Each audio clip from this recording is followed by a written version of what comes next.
बिहार में इन दिनों एक रहस्यमयी बुखार ने लोगों की नींद उड़ा दी है। हालात ये हैं कि ना डॉक्टर इसे पूरी तरह समझ पा रहे हैं और ना ही आम लोग चैन से जी पा रहे हैं। बीमारी के लक्षण बिल्कुल डेंगू जैसे हैं, तेज बुखार, पूरे शरीर में दर्द, प्लेटलेट्स की संख्या कम होना। लेकिन सबसे चौंकाने वाली बात यह है कि जांच रिपोर्ट में डेंगू की पुष्टि नहीं हो रही है।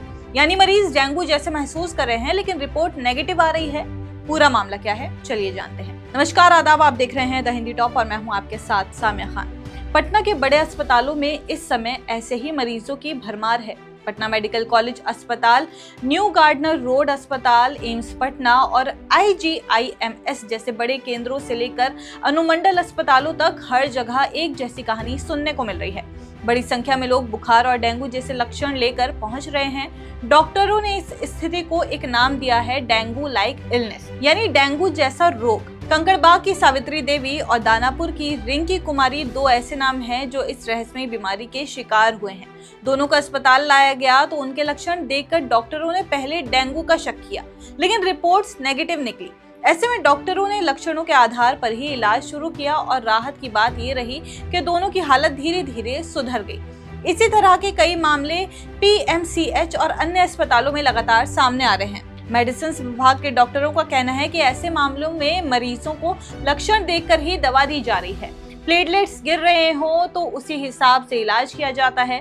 बुखार और दर्द कम करने की कोशिश की जाती है। यानी अभी तक बीमारी की पहचान साफ नहीं हो पाई है, इसलिए सिर्फ लक्षणों पर ही फोकस किया जा रहा है। डॉक्टरों का कहना है कि ये सिर्फ बुखार की समस्या नहीं है। मरीजों में जुकाम, खांसी, सीने में दर्द, उल्टी, पेट फूलना और जोड़ों में दर्द जैसे लक्षण भी दिख रहे हैं। ऐसे में इसे सामान्य बुखार मान लेना खतरे से खाली नहीं है। वरिष्ठ फिजिशियन डॉक्टर अमित मिश्रा ने इस पर और भी गंभीर टिप्पणी की है। उनका कहना है कि हो सकता है ये कोई नया वायरल स्ट्रेन हो जो मौजूदा डेंगू टेस्ट में पकड़ ही नहीं पा रहा हो। चूंकि लक्षण बहुत हद तक डेंगू से मिलते जुलते हैं, इसलिए मरीज और डॉक्टर दोनों भ्रमित हो रहे हैं, लेकिन असल वजह का पता लगाना जरूरी है। विशेषज्ञों की सबसे बड़ी चिंता यही है कि लोग खुद से दवा खाना शुरू कर देते हैं। डॉक्टरों का कहना है कि बुखार या किसी भी तरह के लक्षण में मरीज को तुरंत अस्पताल आना चाहिए। बिना टेस्ट और बिना डॉक्टर की सलाह के दवा लेना खतरनाक साबित हो सकता है। कई बार इससे बीमारी और बिगड़ सकती है। डॉक्टर संजय कुमार ने कहा कि मरीजों को सिर्फ यही सलाह है कि घबराएं नहीं, लेकिन लापरवाही भी ना करें।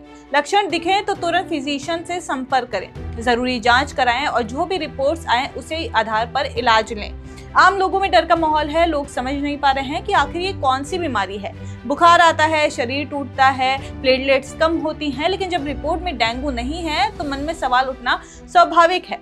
सावित्री देवी और रिंकी कुमारी जैसे मरीज भले अब ठीक हो गए हों, लेकिन उनके परिजनों ने जो घबराहट झेली है वही डर अब दूसरे घरों में भी दिख रहा है। स्वास्थ्य विभाग के सामने भी ये एक बड़ी चुनौती बनकर खड़ा हो गया है। अस्पतालों में मरीजों की भीड़ बढ़ रही है। डॉक्टरों को हर केस को गंभीरता से देखना पड़ रहा है। अब ये देखना दिलचस्प होगा कि आने वाले दिनों में क्या इस बीमारी की असली वजह सामने आ पाएगी या नहीं। आपकी इस खबर पे क्या राय है, हमें कमेंट्स करके जरूर बताइए और ऐसी ही और जानकारी के लिए आप हमारे चैनल द हिंदी टॉप को सब्सक्राइब कर लें। इसके अलावा आप हमें X, Facebook और Instagram पर भी फॉलो कर सकते हैं।